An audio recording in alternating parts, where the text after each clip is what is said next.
নমস্কাৰ সকলোকে study driven Assam চেনেলটোলৈ পুনৰবাৰ আপোনালোকক স্বাগতম জনাইছো। যিহেতু আপোনালোকে জানেই যে আমাৰ ষ্টাডি ড্ৰিভেন আসাম চেনেলটোত আমি ডেইলি কাৰেণ্ট এফেয়াৰ্ছৰ ভিডিঅ' আপোনালোকক এভেইলেবল কৰোৱাও আৰু কালি কিছু অসুবিধাৰ কাৰণে আমি কালি দিনটো কাৰেণ্ট এফেয়াৰ্ছৰ ভিডিঅ' আপলোড কৰিব পৰা নাছিলোঁ।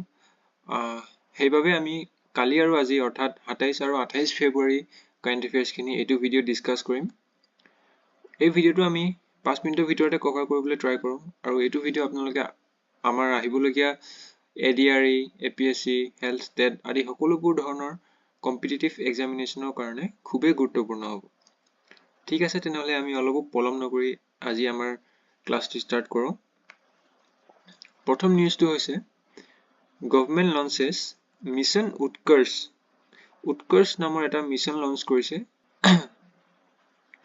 আৰু এই মিছনটোৰ লঞ্চ কৰা উদ্দেশ্য হৈছে to control anaemia in girls, অৰ্থাৎ গাৰ্লছৰ ক্ষেত্ৰত এনিমিয়া ৰোগটো কণ্ট্ৰল কৰিবলৈ এই মিছন উৎকৰ্ষটো গভৰ্ণমেণ্টে লঞ্চ কৰিছে। ঠিক আছে, next Sweden set to join NATO. ঠিক আছে, ৰিচেণ্টলি কি হৈছে, ছুইডেনে নাটোত জইন কৰিবলৈ বিচাৰি আছিলে, কিন্তু ছুইডেনৰ নেইবাৰিং কাণ্ট্ৰি হাংগেৰীয়ে কিন্তু ছুইডেনক নাটোত জইন কৰিবলৈ বাধা প্ৰয়োগ কৰি আছিল। আৰু ৰিচেণ্টলি কি হ'ল, যোৱাকালি হাংগেৰীয়ে ছুইডেনক এলাউ কৰি দিলে যে ছুইডেনে নাটোত জইন কৰিব পাৰিব বুলি। সেইবাবে এতিয়া অলমষ্ট কনফাৰ্ম হৈ গৈছে যে ছুইডেনে কি হ'ব, নাটোত জইন কৰা নিউৱেষ্ট কাণ্ট্ৰি হ'ব। এতিয়ালৈকে নাটো টোটেল মেম্বাৰ্ছ আছিলে 31। ঠিক আছে, লাষ্টত কোন যোগ হৈছিলে, ফিনলেণ্ড আৰু নৰৱে। ঠিক আছে, ফিনলেণ্ড আৰু নৰৱে জইন হৈ পেলাই 31খন মেম্বাৰ হৈছিলে নাটো, 31 মেম্বাৰ্ছ। এতিয়া আকৌ ছুইডেন যোগ হৈ পেলাই নাটোত টোটেল 32খন মেম্বাৰ কাণ্ট্ৰিজ হ'ব। ঠিক আছে, নাটো ফৰ্ম কেতিয়া হৈছিলে, নাটো ফৰ্ম হৈছিলে 1949ত আৰু ইয়াৰ হেডকোৱাৰ্টাৰ ক'ত আছে, ব্ৰাছেলছ ক'ত আছে, বেলজিয়ামত। ঠিক আছে, তাৰপিছত Reliance Foundation launches animal rescue centre ভান্তাৰা।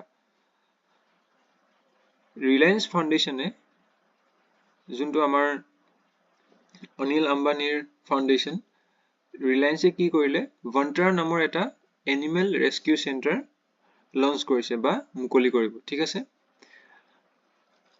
ইয়াত বন মানে হৈছে, ভান্তাৰা অৰ্থটো হৈছে ষ্টাৰ অফ দ্য ফৰেষ্ট। ঠিক আছে, নেক্সট ৰিচেণ্টলি কি হ'ল, the Assam legislative assembly pass the Assam state school education board. এখন নতুন বৰ্ড কি বুলি কয়, নতুন বৰ্ডৰ বিল এখন পাছ কৰিলে। সেই বৰ্ডখন হৈছে Assam state school education board. এই বৰ্ডখনত কি কৰা হ'ব, আমাৰ বৰ্তমান চলি থকা আমাৰ সেবা আৰু Assam higher secondary education council, এই দুইটা বডি মাৰ্জ কৰি পেলাই অকল এটা ছিংগল বডি হ'ব আসামত, আৰু সেই বডিটোৰ নাম হ'ব Assam state school education board, ASSEB। ঠিক আছে, খুবেই ইম্পৰ্টেণ্ট কুৱেশ্যন এইটো, আহিবলগীয়া আপোনালোকৰ পৰীক্ষাত নিশ্চয় অহা দেখা যাব। তাৰপিছত